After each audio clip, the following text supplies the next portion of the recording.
So today what we'll do is take what we learned yesterday and then apply it to proofs. So on these problems, what we're going to do is we're going to have some given information and we're going to try and prove that a set of lines is parallel. So it's vital that you pay attention to which lines are given parallel and which lines we want to prove parallel. It's really easy to accidentally do this completely wrong. So let's start this. I've got that Q is parallel to R. I'm going to do this as a flowchart proof. You're welcome to do it as a 2-column if that's your preference. So this is given. So I'll mark that on the diagram so I can keep track. And angle 6 is given as congruent to 11.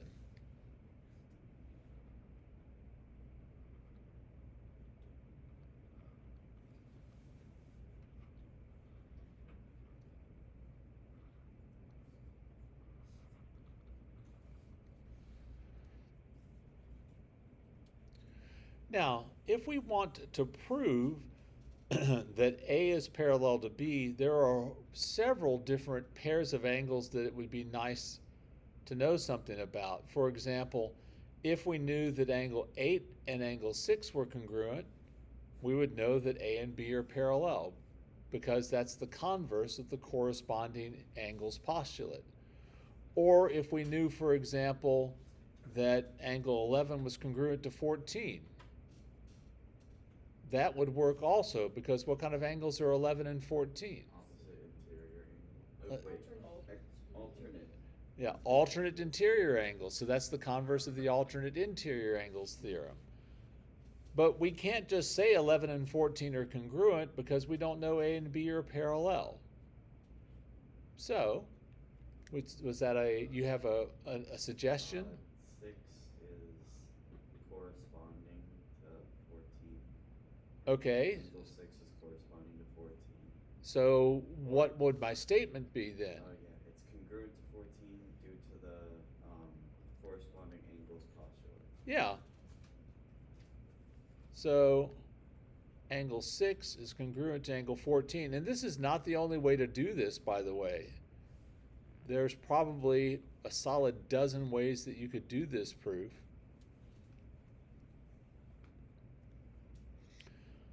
But if 6 is congruent to 14 and 6 is congruent to 11, what can we conclude because of those two combined?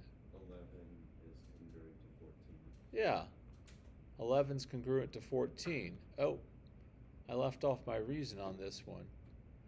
This would be the corresponding angles postulate.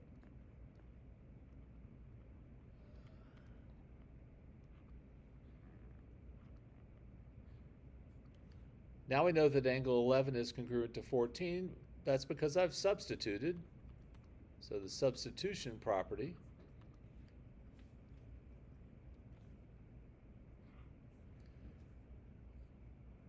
and then I go, okay, 11 and 14 are alternate interior angles. If they're congruent, the lines that make them, that is A and B, have to be parallel to one another, which is what I was trying to prove all along. A is parallel to B because of the converse of the alternate interior angles theorem.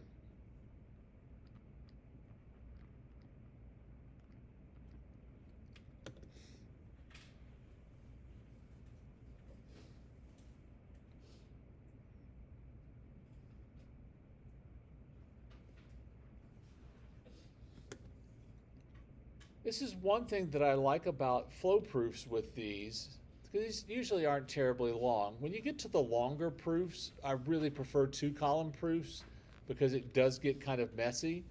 But the nice thing about this is I always remember if you're coming from parallel lines, well, that's going to be one of our original theorems or postulates. But if you're going to parallel lines, that's going to be the converse. Okay? It's a pretty simple way to remember that. Again, this is not the only way you could do this problem. You could have started off by saying that angle 11 is congruent to angle 3, or that 11 was congruent to 8, or that 6 was congruent to 9. They would have all ended up in a perfectly good place. So that one, there's just lots of things you could do. This one's a little bit more restrictive. Our second example.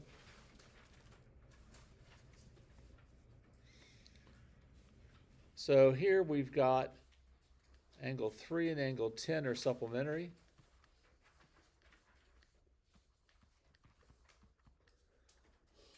Has been given to us.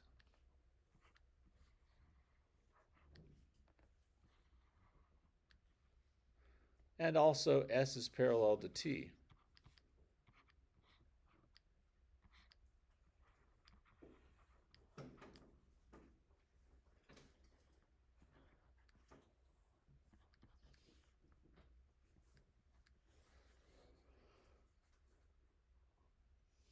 And one of the things that I have thought for years is it'd be really nice if there was a good way to mark two supplementary angles. I've thought about it off and on for decades now. I've asked students to think about it. No one has ever come up with something that is fully satisfying for marking angles supplementary. The closest, I had a student who once said you should just put a little S in those two. I'm like, okay, but it's all right. But I need to do something so that I know that Q and R are going to be parallel to each other. So if I want Q and R to be parallel, and since it gave me supplementary, I'm probably going to have to use some supplementary angles to prove Q and R are parallel. So what angles could be supplementary that would prove Q and R parallel? Angle 3 and angle 2 are supplementary. No. 3 and 2 supplementary would prove S and T parallel. No, 2 and 10. 2 and 10 supplementary wouldn't prove anything because those are corresponding. 5 and 9. Which ones? 5 and 9. 5 and 9, yep, that would work. 6 and 10. 6 and 10.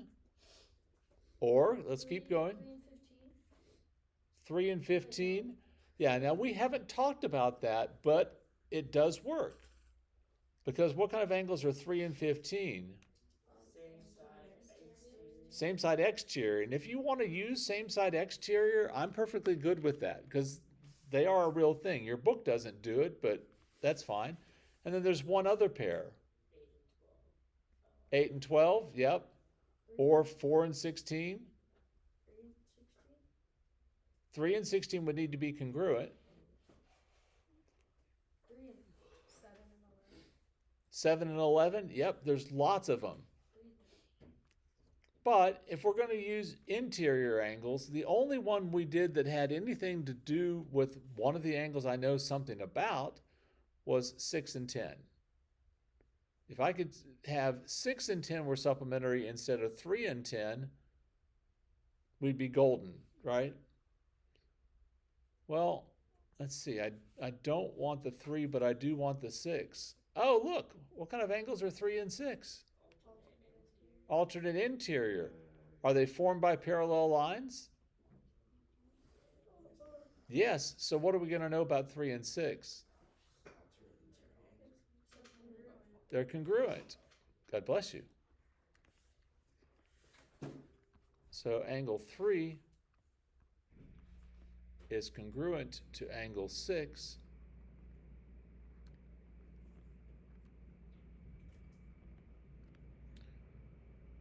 By the alternate interior angles theorem.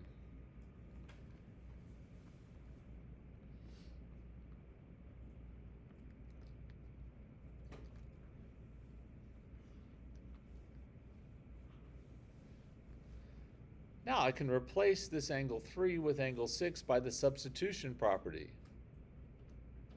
So angle 6 and angle 10 are supplementary by substitution.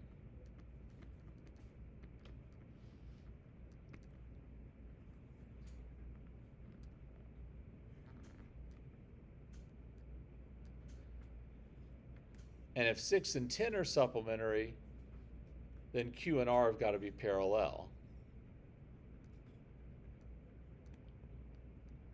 That is the converse of the same side interior angles theorem.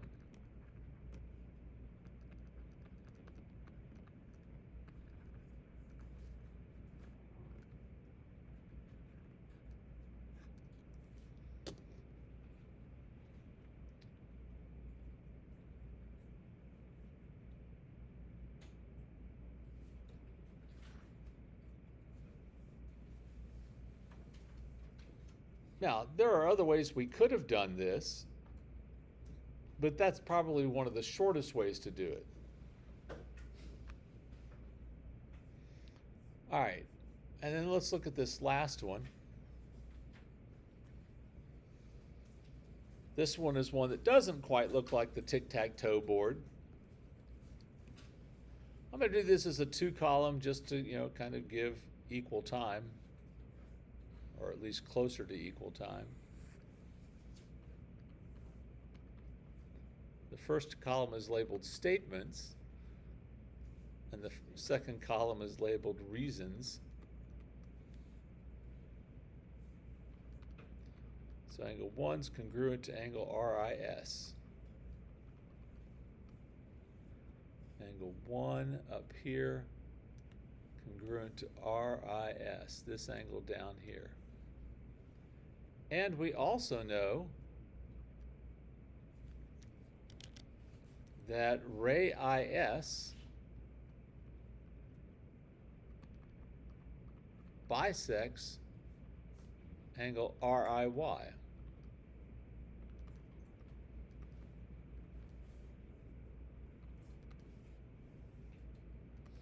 Anytime a proof has a word in it where I know the definition for it, I almost always, not always, but almost always start with it. What does a bisector do to an angle? It splits it in half perfectly. So let's see if we can use all the geometrically correct words for that. That's generally, yeah, it splits it in half. It divides it into two congruent angles. Okay, divides it into two congruent angles. Well, what are those two congruent angles? If IS bisects angle RIY. RIS and SIY. Exactly. And this is why it's helpful to know exactly what the definition says, because our statement is going to be a conclusion of that definition. So this is a definition of an angle bisector. That these two angles are congruent.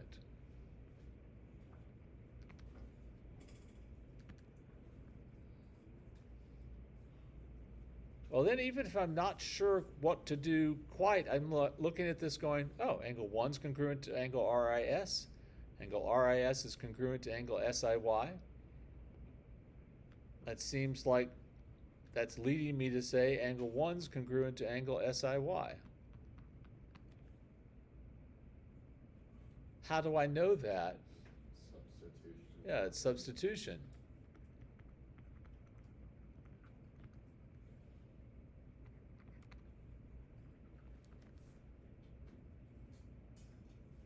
And now you're like, well, what the heck now? Because we've kind of run out of steam here. Well, let's take a look. Angle 1 up here and angle SIY down here.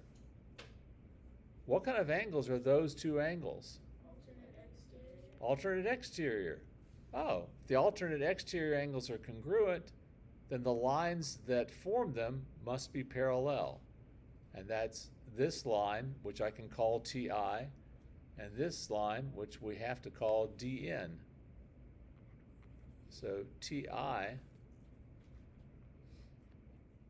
is parallel to DN. When I prove the line's parallel, that's always the converse. The converse of the alternate exterior angles theorem.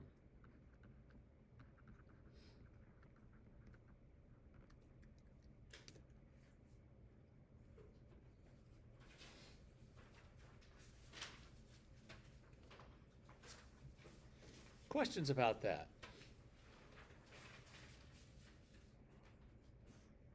Okay.